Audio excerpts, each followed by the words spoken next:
Good morning, I'm Sílvia Pascual, a research assistant at the Blanquerna Observatory on Media, Religion and Culture, and today I'm going to talk about finding religion's identity in youth, the new digital scenario due to COVID-19.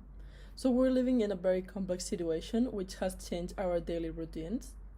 Technology seems to mark the pace, mainly for younger generations. They're already living in a digital age, which has affected positively their faith formation practices.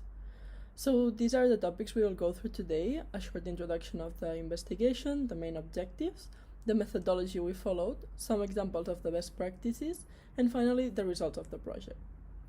65% of Spanish youth consider themselves believers.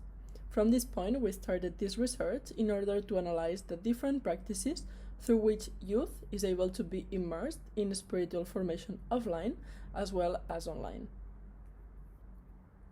The project was mainly focused on the faith formation initiatives, and technology appeared to be key in this context. Currently, the youngest generation is the Generation Z, and they will be the ones who will lead the world. Consequently, the best strategies to meet their interests are through the digital environment, be religious digital creators who are constantly uploading digital religious content on Instagram, Twitter, YouTube, or Catholic influencers. Moreover, COVID-19 pandemic has created a new approach to find young people engaged in spiritual training. During the lockdown, there was an increase in youth evangelization, which led some teenagers be involved in new online initiatives, with more motivation and participation. 74.4% of the analyzed entities ensured have adopted new practices during the lockdown. Contrarily, the problem arises with those who lack digital resources and were not able to follow, for instance, masses, courses and formation, volunteering, or spiritual retirements online. The research aimed to understand how youth is approaching religion and how the religious entities are helping them in the spiritual formation process. In addition, the pandemic will allow us to understand how it has meant an opportunity for religions, particularly Catholicism, to find new ways to engage young people and future generations. The investigation started with the goal of answering the following questions: how is Catholicism approaching youth? In which faith practices are they involved? How has technology affected religious practices? How had the pandemic affected the religious initiatives? Regarding the methodology for the project, the study followed a 5-step process, including both quantitative and qualitative techniques. We started with a literature review on the different topics relating to youth needs. Then we proceeded with the creation of a survey, which was done by the religious institutions, including dioceses, mainly youth ministry delegations, religious orders, independent movements, schools and foundations, and also by youngsters. This was followed by individual in-depth interviews to relevant people of the field and a focus group that gathered the most relevant voices within the according scenario. The project was wrapped up with an ethnographic analysis, or in other words, a mapping of the online initiatives of the already mentioned religious entities. So in total, 633 initiatives were tracked. Now let's move to some of the best practices that came up after the ethnographic analysis. These ones have been distinguished between the other ones because of their innovation and the way that empowered youth to follow the initiatives in the religious digital scenario. So first we have Pilgrimages Challenge. They are a series of virtual pilgrimages which offer a unique experience from home. The delegation of youth of Calahorra y Calzada Logroño created different challenges such as Holy Land Challenge, Lourdes Challenge, or Camino de Santiago Challenge. And the objective was to know virtually the Christian places of reference. The second one is the Escape Room. It's an online game called The Doubt of Pilate that consists of a journey of a spiritual reflection through various topics that deal with the death and resurrection of Christ. And the mission of this initiative was to bring together the entire community of Christian teenagers to discuss the different arguments presented by their catechists. And it was organized by the Barcelona Youth Ministry Delegation together with the collaboration of Part Games. The third one is Por Muchas Razones. It's a TV series developed by the Fundación Universitaria San Pablo SEU together with Asociación Católica de Propagandistas. A total of 14 episodes of less than 5 minutes about a teenager called Jota who received cassettes tips from a man who has died.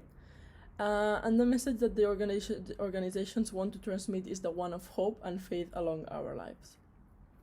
And finally, Catholic influencers on TikTok, Instagram, or Facebook, for instance, priests, nuns, and other religious personalities have started to spread the Catholic message via these social platforms. And they dance, pray, and do some challenges in a funny way. And the goal is to evangelize the believers who are seeking answers in the middle of a pandemic. After analyzing the different initiatives, we reached some conclusions. Young people show that they are more involved in courses and trainings. Both organizations and young people agree that the most adequate places to carry out the faith formation practices are the parishes. According to the organizations, Instagram is the social platform which gathers the majority of activities. However, young people claim that the most used platform by them are the website together with YouTube. And finally, according to the organizations, the main challenge is the lack of interest and motivation by youth, and it's followed by a lack of time and participation. As the research was developed during the pandemic, a special emphasis was given to the practices that emerged from this context. Therefore, how has the COVID-19 impacted the creation of initiatives in youth faith formation? So because of the lockdown in March 2020, the online scenario became a new tool to provide resources to youth from home. Regarding the sustainability of this new initiative, which 74.4% of the religious institutions claim that they have adopted new ones, the majority of entities claim that they will complement the offline initiatives or they will have its own purpose. And only 5% of the entities explain that these online initiatives were created only during the time of the pandemic, so afterwards they will disappear. In the end, after having researched the practices, there are some challenges which need to be addressed. These ones are the context adaptation, so the old suggestions of how faith formation had to be addressed is not the same in the actuality. Also, there's a lack of formation and training. There's not enough adult nor young training. There's the lack of coordination inside but also outside the organizations.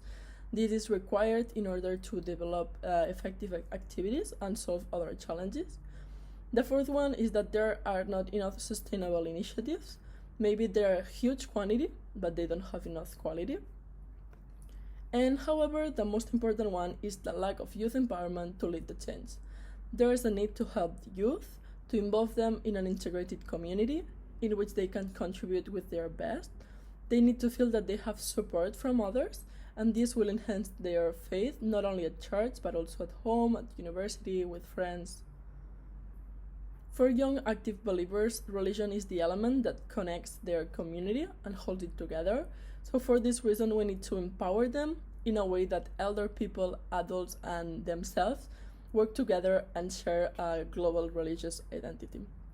So thank you very much for your attention, and if you have any doubt, don't hesitate to contact us.